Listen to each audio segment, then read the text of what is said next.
भद्रम् कर्णेभिः शृणुयामदेवाः भद्रम् पश्येमाक्षभिर्यजत्राः स्थिरैरङ्गैस्तुष्टुवागुंसस्तनूभिः यशेम देवहितम् यदायुः स्वस्ति न इन्द्रो वृद्धश्रवाः स्वस्ति नः पूषा विश्ववेदाः स्वस्ति नस्तार्क्ष्यो अरिष्टनेमिः स्वस्ति नो बृहस्पतिर्दधातु ॐ शान्तिः शान्तिः शान्तिः।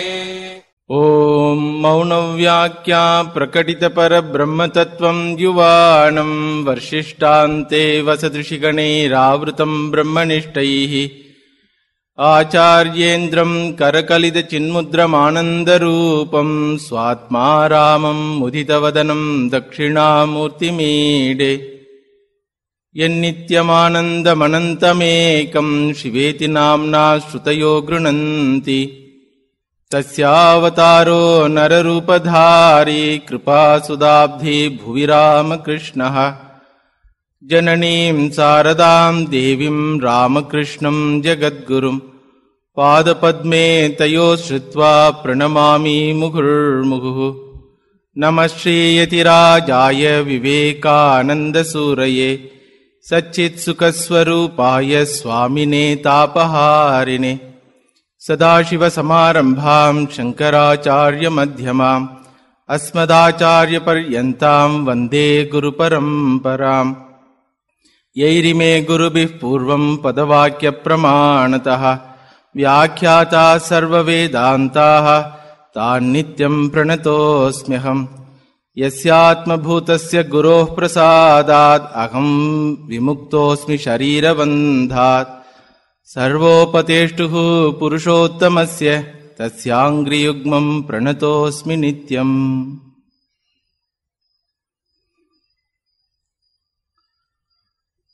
We are seeing the philosophical significance of Ramakrishna Aratrikam song written by Swami Vivekananda while glorifying his own spiritual teacher Bhagavan Sri Ramakrishna. We have seen meaning of second shloka, Mochane Agadhushane Jagabhushane Chidghanakai Jnananjana Vimala Nayane Vikshane Mohaha Jai. O Lord, you are the embodiment of pure consciousness. You are the ornament of this creation.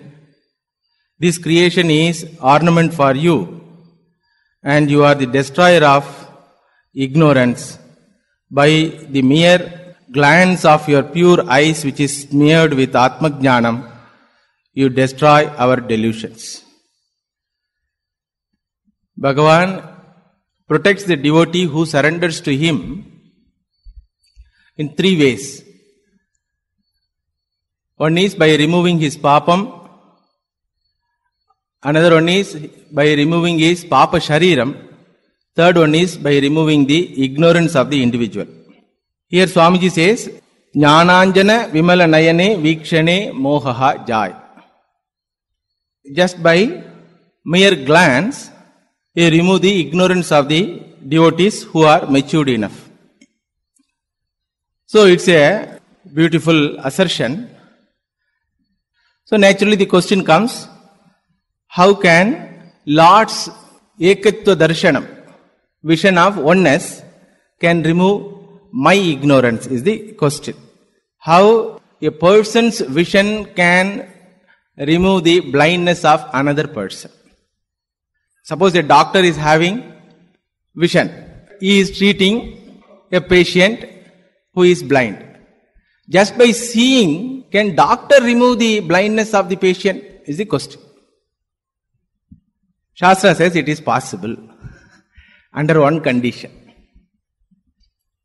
If the patient is really having vision, but he thinks that he doesn't have vision. The patient has vision. The patient has the capacity to see things.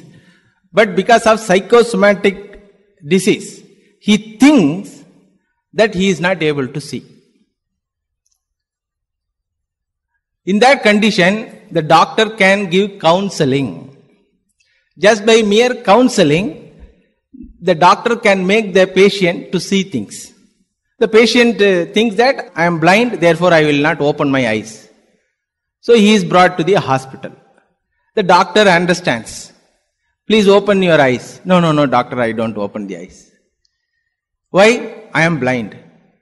You please open. Then only we can see whether you are blind or not. No, I know that I am blind. So I will not open. Like that, the patient is adamant. The doctor can bring the vision. How? By mere counseling. By mere counseling, he can bring vision if the patient has already this seeing capacity. Similarly, Bhagavan also gives counseling. For a matured mind, counseling is enough to get rid of ignorance and sinful life. For an immature mind, counseling will not help. Beating is necessary. So therefore he gives varieties of sorrowful experiences in life. Therefore, Shastra says, if an individual gets glance of a spiritual teacher, if he has the association of a person who has the spiritual vision, the spiritual seeker who happened to appear as a blind man, spiritually blind man, he also can gain the knowledge. So that's what Jnananjana Vimalanayana Vikshane Mohaha Nashyati. Swamiji says here, just by your sheer glance, you are destroying my ignorance. Mohaha Nashyati, he says. Mohaha means confusion or delusion. According to Shastra, everyone has this darshanam, ekatva darshanam. In our daily sleep, we have this darshan that we are existing without an iota of knowledge that I am body. But we exist. And we know that we will come back. That's why we go to sleep also. So we exist there. How we exist? We exist as a happy person, we exist. How you are happy? As a akhanda vastu, not as a male or female, father or mother, doctor or engineer. No identity is there. We were existing in our sleep without any identity as a happy entity. I was happy, but other than this, I don't know anything. I don't know anything is a knowledge. And I was happy also is a knowledge. This is Ekatva Darshan. Everyone knows that we are not body. Every one of us know that we are not body. This capacity to see things, it is there, but the problem is we are not able to apply that capacity in waking state. As even we get up, our old physical personality, limited personality comes up. And this is called confusion, mohaha, delusion it is called. I used to tell a simple example in Bhagavata class. Suppose there is a death in a house. Husband died, wife cries. How she cries? Oh, you have gone, you have gone. Who will take care of me? Like that she cries. No wife cries, you have gone, where you have gone, whether they have provided you coffee or not, whether you are comfortable or not. No wife cries for the sake of husband. For her sake, she cries. So she cries in that way. Oh, you have gone, leaving me alone with a lot of loans and I have to take care of the children. Like that she cries. That time a sannyasi like me who doesn't have any work passes through that street and hears this crying. Then he goes inside and asks, Mother, why you are crying? Then what she will tell? My husband passed away. Showing the dead body of the husband, she will tell, my husband has gone. He has gone. That Swami asks, how can you say that he has gone? He is lying here. Then that mother will stop crying and she will see from where this fellow has come. This much also he doesn't know. She will tell, Swami, don't you know that this is mere body of my husband? Husband's body it is. It is not my husband. It is not my husband. My husband was someone who is different from this body, and he has gone. All wife says. So the Swami asks, if husband's body is not husband, who is husband? Who is that husband? Now you are telling that husband body is not husband. If you would have known this fact, that husband's body is not husband, you know the fact that wife body also will not be wife. Child's body also is not child. Nobody's body is nobody. So that is called Atma Jnanam. When husband passes away, she gets this glimpse of this knowledge. Then afterwards she forgets again. And this is called confusion, mohaha, delusion it is called. So, delusion with regard to what I am and what I am not. That is called delusion. What I am and what I am not, if I don't know, then that is called delusion. Say for example, we are sitting in front of the dining table. Mother brings idli, vada, dosa. We are very much conscious about our health. So we calculate mentally, this is this much calories, this much calorie, this much calorie. Okay? So idli is 50 calories. Vada 200 calories. Dosa 400 calories. Oh, 650 calories. No. Like that we are hesitating to take food. Then mother cajoles and says, don't worry, today is good festival day, so don't have that diet, so today you can violate. Within 10 minutes he finishes everything. Immediately he goes to take weight. Then immediately says, my weight has increased. That means what? That which was object few minutes before is taken as the weight of the subject. When the idli, vada and dosa was in front of the table, he never thought that I am idli, I am vada, I am dosa.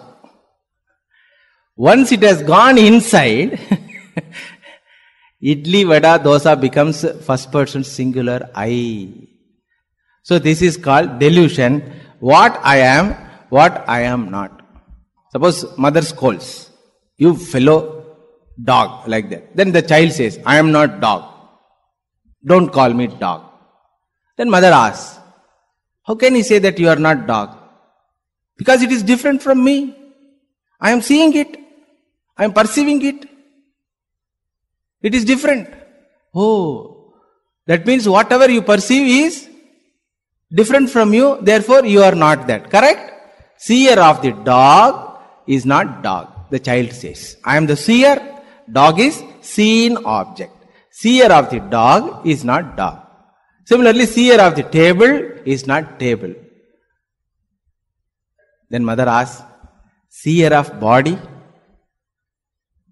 Seer of body is not body. But we don't agree that. You got the point? What is delusion? In certain areas we are very clear. The person never mistakes himself as his cloth. Correct? He never says, I am shirt, I am banyan, I am jeans pant. He never says. If you ask why, because those are all used by me. Those are all used by me. It has come in my life and it will go away. It is perceived by me. I am the perceiver, it is the perceived object. The same logic, if he extends to his own body, he will come to a conclusion that he is not body. But the problem is, this delusion doesn't allow him to do vichara. Therefore only Shastra says, Pariksha lokan karmajitan brahmano nirvedamayat nastya krita kritena tad vijnanartam sa gurungyeva abhigachet samitpanihi shrotriyam brahmanishtam. When the mind is deluded, the best thing which you can do is approach a teacher. Approach a spiritual teacher. Delusion with regard to Atma and Anatma. Then, confusion with regard to Dharma and Adharma. This also Mohaha only. Mohaha in two aspects. One is delusion with regard to what I am and what I am not. That is metaphysical level or philosophical level. Second level is with regard to our day-to-day life itself, we are confused with regard to what is dharma and what is adharma. So this delusion creates conflicts. This delusion creates conflicts. This delusion doesn't allow me to inquire things as they are. From childhood onwards, every child asks, what is this? What is that? What is this? Mother says, this is star, this is dog, this is donkey. What is this? What is this? Does any child ask, who am I? It doesn't ask. That's what Shastram says, Koham kuta ayataha kame janani kome tataha. You never asked, who am I? From where I have come? What is the purpose of life? What I should do here? Who is my parent? Never ask. Therefore, this delusion continues to be in our life. The problem with this delusion is it creates conflicts. Not only it creates conflicts, it makes me to understand adharma as dharma, anatma as atma. Body is anatma. It is pancha bhautika. It is the result of 5 elements. Therefore only it is called elementals. That is why doctors can treat this body by giving medicines. What is medicine? Nothing but chemicals. What is chemical? Chemical belong to elements. So by elements, you can handle the elemental, which is nothing but body. But we are confused with that because our thinking capacity is stifled. Because of that aviveka or stifling of the thinking capacity, we consider something which is not ourself as ourself and something which is proper as improper and improper as proper. Therefore, we are not able to make proper decision. So, mohaha leads to dehabhimanam. I don't know that I am akhanda vastu. In spite of enjoying that akhandatvam in my sleep, still I am not convinced about my nature that I am akhandaha. Therefore, I try to identify myself with a small physical body and a problematic mind. So this dehabhimanam is the result of mohaha. Because of this dehabhimanam, when I find that I am a small entity, wanting entity, insignificant entity, I cannot stand that. Therefore, I go for various means to see myself as a fulfilled entity. So, dehabhimanam leads to kamaha, varieties of desires. Then naturally, desires will not allow me to sit quietly. So, kamaha leads to pravrittihi and nivrittihi.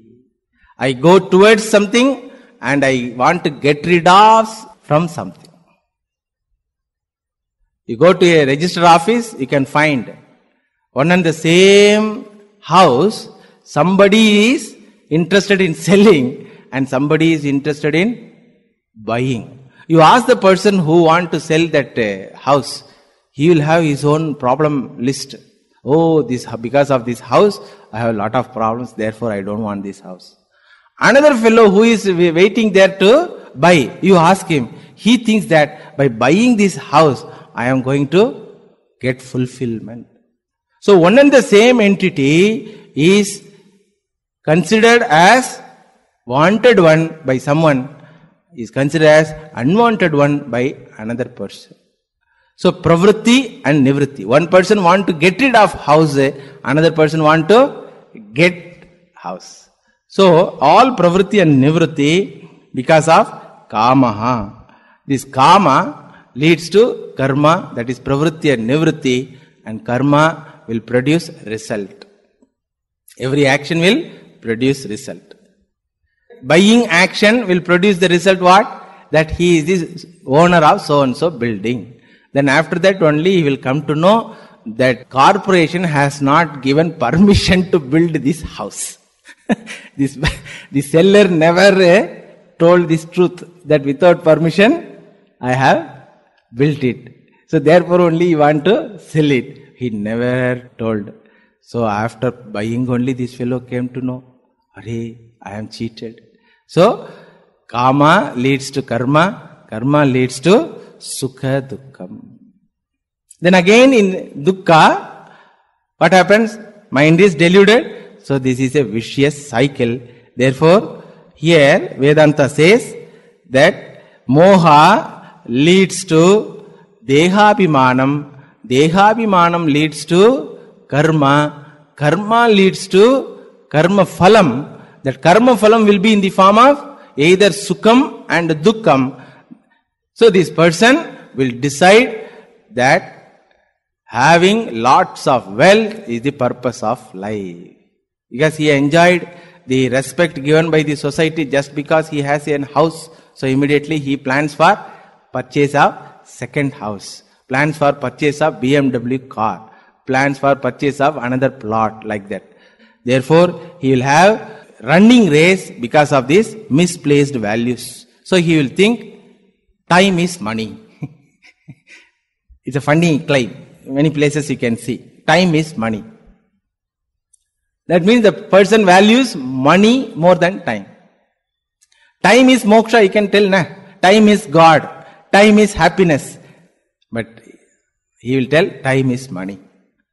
Wealth is everything. Then, what is the purpose of life?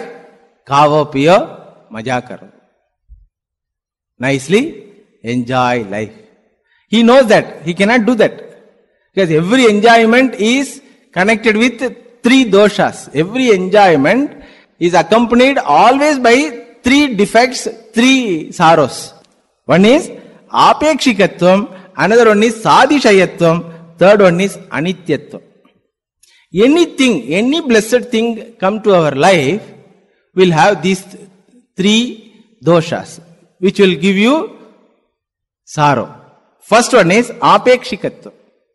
Whatever you get, you will be depend upon that. Before purchase of car, he was happy. But after purchasing, after accustomed to go in car, if one day there is no car, then he will be in trouble. Car is not there, car is not there. Driver has not come, car is not. 20 years without car he went. So dependency is first dosha. You wanted that object in your life to give you happiness, but the same object gives you unhappiness. Young married couple, so they want child for their happiness. Once the child comes in their life, they depend upon child for their happiness.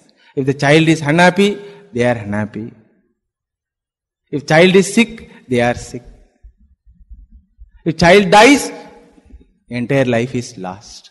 At least with regard to child, this type of attachment, okay, understandable. There are some fellows who will be unhappy if dog is having fever. Swamiji, I don't bother even when my wife gets fever. But now I bother very much because my dog is having fever. So, the dog is an entity which has come in his life to give him happiness. But simultaneously brings dependency. Second dosha, sadishayatva. Anything you get can be improved. Suppose a person gets first rank. Immediately mother will tell, this is only 10th standard. Try for first rank in 12th standard. Then go for degree. Go for master degree, go for PhD, go for employment. So any blessed thing can be improved. And a modern example, if you want, your mobile phone. It's all advertised in such a way that so far, like this mobile phone never came. One advertisement I saw, made for humans, Samsung phone. I wondered, if Samsung phone is made for humans, what about other phones? For whom it is made? So this fellow thinks that I am human, so I will go for this Samsung. So he gets that phone, 15,000 rupees. Then within 3 months, another design comes. Another brand comes. Within just 3 months, this fellow's phone, which he loved so much, about which he is very much proud, now he is not interested, because the same Samsung company has brought one more higher version, one more higher version, one more higher version. Similarly, in every pleasure, in every possession, there is higher version. Even drunkards also, you see, if they drink this much quantity today, the same quantity will not help after 1 month. They have to increase. Therefore, the very possibility of making it better makes the present moment as a dissatisfied moment.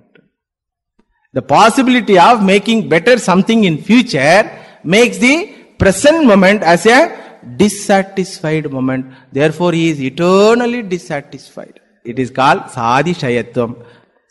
Then third defect is anityatva doshaha.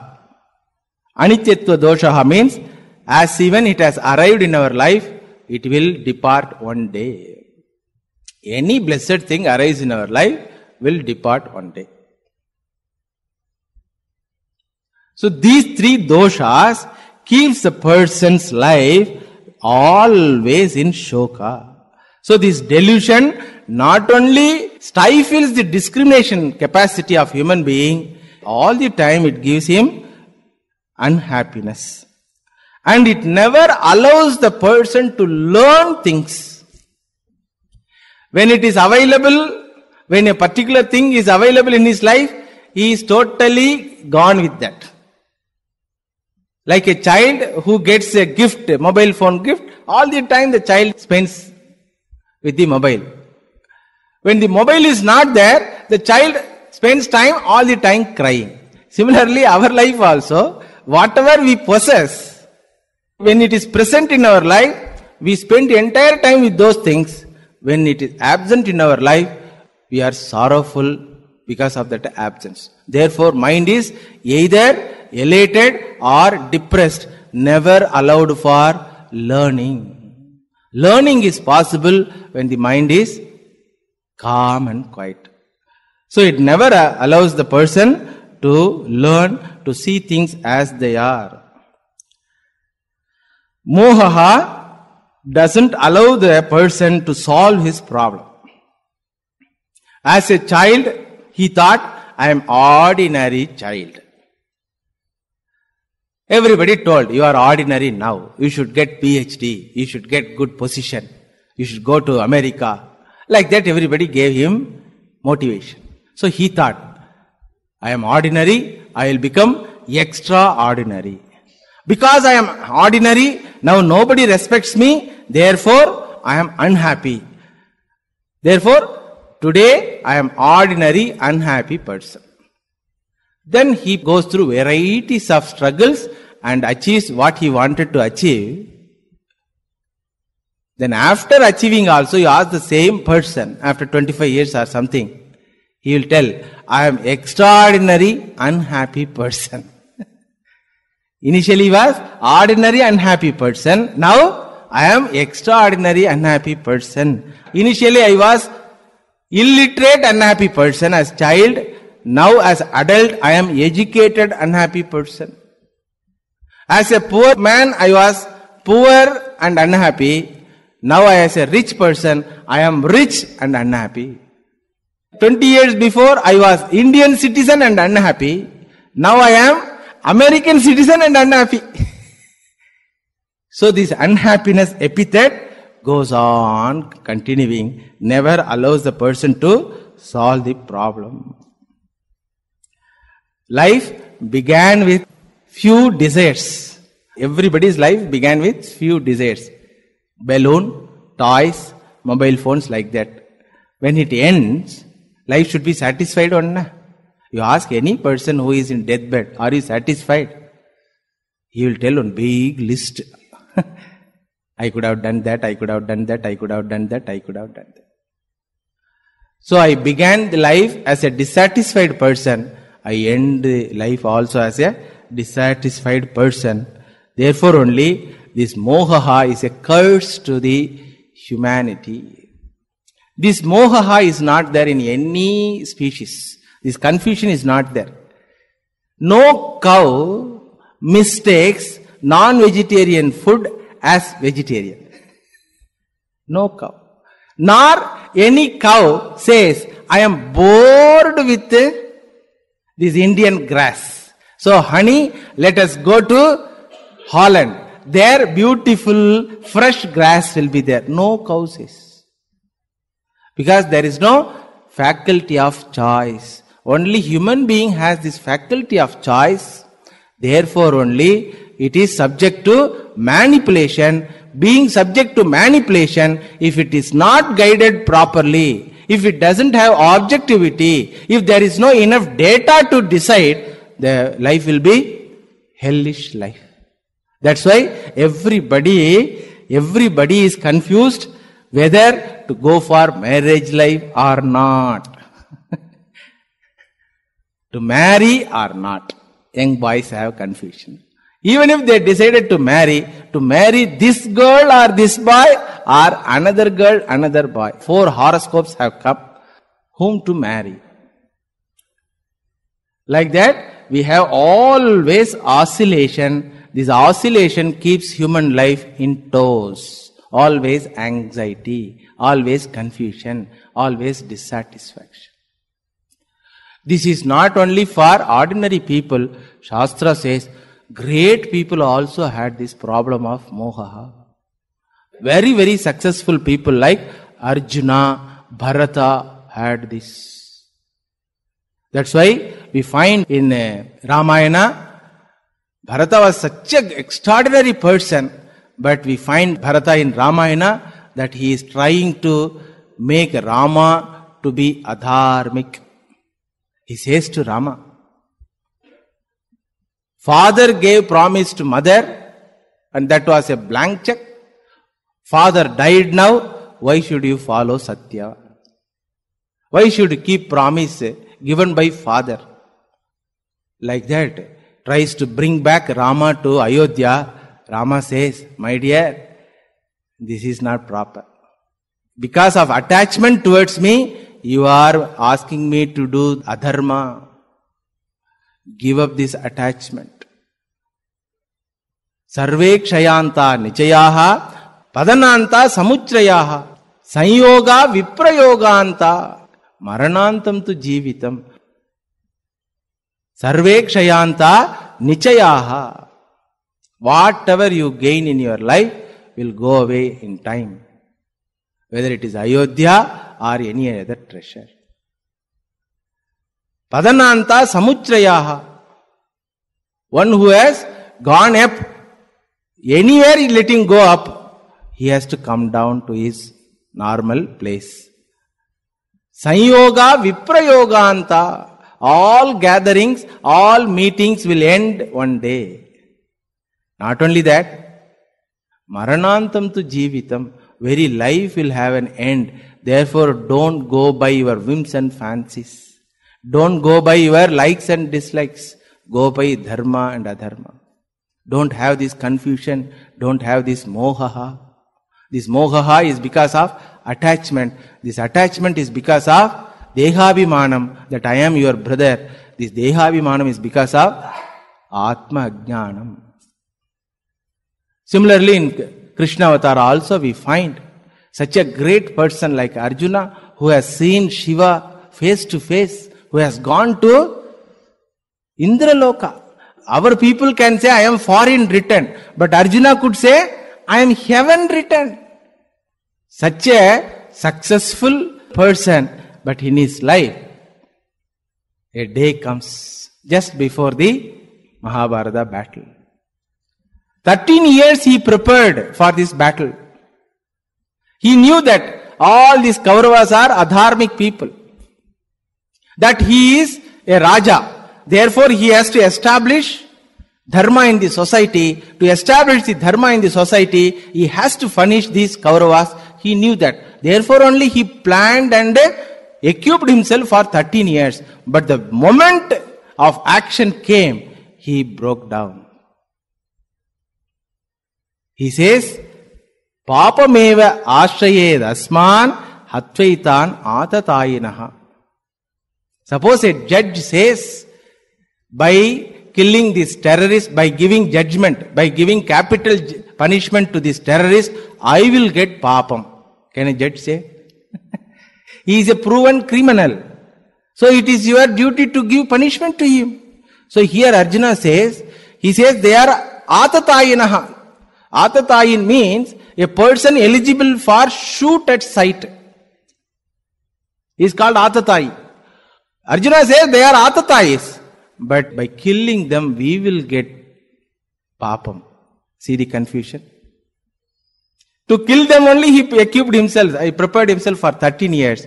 But suddenly this moment, he is having this conflict. Why this conflict?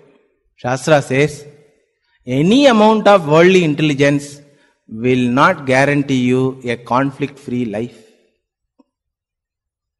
Any amount of acquisition, any amount of your knowledge, worldly knowledge, cannot guarantee you a conflict-free life. Because conflicts are always because of attachment towards body. Conflicts are due to ragaha, attachment. Attachment towards what? Fear of losing. That I possess something. Will I lose by this action? I possess certain people, certain objects, certain situation. If I act in this way, I may lose them. So I am not ready to face the situation as it is. For Arjuna, there were two options. One option is that he, as a king, as an authorized person, he should punish these criminals and live in palace. One option.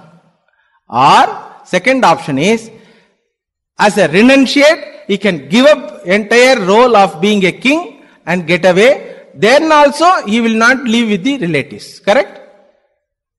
Either he can live in the absence of relatives in palace, or he can live in the absence of relatives in forest. Two options only. But he is not ready because he wants relatives also and palace also. Kuluku asa, misiku asa nu solluvaanga. A person wanted to have a drink, Faluda. Modern example you can say, Faluda. But he is full of beard. He is bothered about the beauty of the beard. That Faluda, generally it is given with a straw. That fellow told, the shopwala told, today straw is over, sir, you please take it as it is. How to take?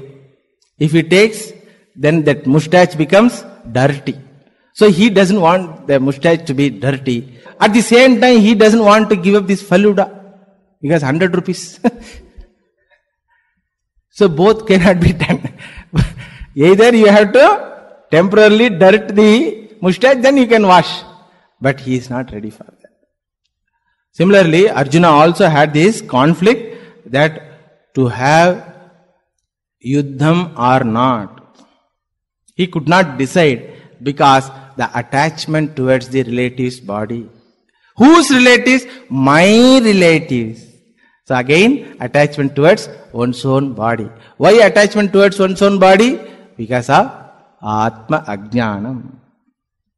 Therefore, Shastram says, there is no other means than getting rid of this Atma Ajnanam by spiritual teaching.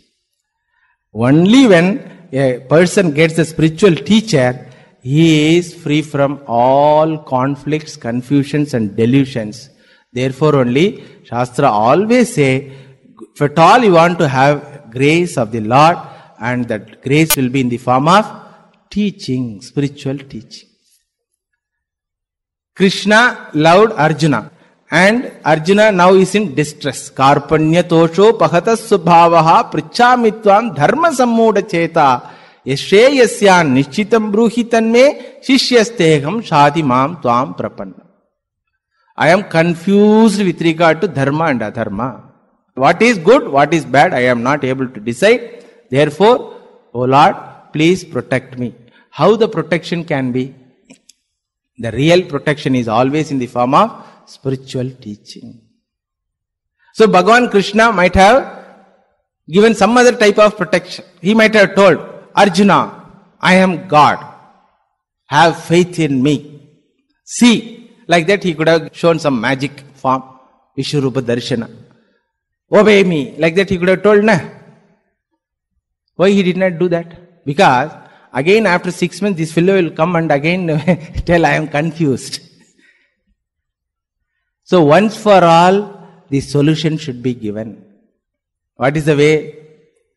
When you make the mind as a wise mind, then the person is able to have objectivity to decide things in his life. Therefore, Bhagavan choose to teach Gita there. You imagine the situation wherein 18 Akshaukanis, 36 lakhs people, more or less, then lakhs of elephants, lakhs of horses, and elephant dung smell, horse dung smell, full of noises. In that situation, will anybody take Vedanta class? Tell. But Bhagavan did not have any other option. Last moment of his life, Sri Krishna was staying under the tree. His own children and grandchildren are fighting with each other and dying. Uddhava comes crying, "Oh Lord, please protect our children." Bhagavan saw him. Our children, when you married, because Uddhava never married. When you married, no, our children means your children. My children, who are they? He asked. So that is the knowledge. He told to Uddhava, these are all according to their own prarabdha karma going on. Don't consider yourself as a particular individual related to particular individuals. Tam tu sarvam parityajya. You give up everyone, everything. Go to Badri and do tapasya. There he gives another Gita. That Gita is called Uddhava Gita. And it is 1800 shlokas. 2.5 times bigger than Bhagavad Gita. So whomever Lord loves, to them he teaches. Similarly, Sri Ramakrishna loved Swami Vivekananda the most. From the very beginning, first visit itself, when Swami Vivekananda approached Sri Ramakrishna found here is a wonderful, competent person for me to impart this knowledge. Correct? That's why when Swami Vivekananda came with a question, have you seen God? He told, yes, I am seeing God more closer than you. I can show you God, like that he told. Okay. So, from the day one onwards, the respect of the Sri Ramakrishna towards Swami Vivekananda is extraordinary one. Generally, Shishya will be respectful. Here, Guru is respectful. So, Guru addressed Shishya, "Oh, Bhagavan Narayana," like that. Sri Ramakrishna addressed Swami Vivekananda in the first meet in Dakshineshwar. You are avatara of Naranarayana. So, he loved Swami Vivekananda in the most way. How that love was shown, Swamiji says, I experienced your love by the removal of my ignorance. Mama mohaha nashyati. My delusion has gone by surrendering to you by your mere glance. My delusion has gone because I surrendered to you and you have protected me by your mere glance. What is the meaning of mere glance? It is nothing but Kripa Kataksham in Sanskrit. Kripa Kataksham means always Shastra Kataksham. We can see whenever he taught Swami Vivekananda, he sent all other people out. Special class. And whenever he taught young boys, all other householders are out. For him, 3 types of audience. General audience, would-be monastic audience, and Swami Vivekananda as the single audience. That's why even direct disciples could not understand Swami Vivekananda's ideas. They told, Sri Ramakrishna never told all these things. Then Swamiji told, for you he did not tell. What can I do? So the love was so special, and that love is now remembered with great gratitude. Here Swamiji says that you have destroyed my delusion. In Gospel of Sri Ramakrishna, we come across so many examples which are nothing but teaching of Vedanta. To teach that you are that infinite entity. You are not a small tiny individual with finite body and mind. You are infinite entity. To teach this idea, Sri Ramakrishna is to tell a small story of the sheep tiger. A female tiger went for prey. She saw a sheep herd. She jumped on that. In that jumping moment, she fell into the pond. By the time she gave birth to a tiger, small cub, tiger cub. The mother tiger died. All the sheep adopted that child, tiger cub, and one mother appointed herself as the mother of tiger cub. So she is to teach, you are not tiger, you are sheep. You are not tiger, you are sheep. Don't go for non-vegetarian food, only vegetarian food. Don't have roaring, only you should bleat. Like that she taught. So this tiger cub also was totally convinced that I am not tiger, I am a sheep. Then after 2 or 3 years, when another tiger came to the same forest, and the tiger saw, this fellow who belonged to my community is playing there. How opposite things can play together? Then that big tiger caught hold of the tiger cub and taught, you are not sheep, you are not sheep, you are not sheep. The same story Swamiji modified and told as a lion-sheep story. You might have read lion-sheep. This idea is what? Oh, human being, never think that you are physical entity. Shrinvantu Vishwe Amrutasya Putra Aye Dhamani Divyani Tatsu Vedahametam Purusham Mahantam. Hey Vishwe Janaha, oh human beings, never think that you are finite, dying entity. You never think that you are Mrita Putraha, you are Amrutasya Putraha. What we think about ourselves, if anybody asks us, who are you? What we say? We say our name. Hey, that is your name. Who are you? We say our father's name. I am son of so and so. That is, I am son of Mritaha. Going to be a Mritaha. But Shastra says you are not Mritaha. You are not going to be a dying entity. You are a Amrutasya Putraha. Your father is none other than the Lord Himself. Not only that, you are not only a child of the Lord, you happen to be the Lord Himself. Ye yesho anima aitadatmam idagum sarvam tat satyam sa atma tattvamasi shvetaketu. Like a tiger taught the tiger cub, you are that. You are that. So tiger cub was fascinated by the appearance of tiger. You are so grand. Your roaring is something very grand. How can I become that? Like that when tiger cub asked, the tiger told, it seems, the teacher tiger told, you are that. You are already tiger. No, I am sheep. My mother told that only. No, you are tiger. Take this meat. No, I am vegetarian only. My mother told. Stop all this nonsense, bleating. You are that, you are that. This wonderful idea of Vedanta, Sri Ramakrishna taught this by mere simple story. Then in another place, Sri Ramakrishna says that an individual cannot measure divinity by his sense organs and mind. He cannot see the Lord by his sense organs and mind. So for that he is to give one small example. Like a salt doll, when to measure the depth of the ocean, what happens? What happens? The very salt doll dissolves in the water. This is the example given in Sri Ramakrishna's Gospel. Understand? From where he has brought it? It's nothing but Vedantic teaching. In manasa na manute yenahur manomatam tadeva brahmatvam vidhi nedam yeditam upasate. You can never see him as an object of perception either by mind or by sense organs.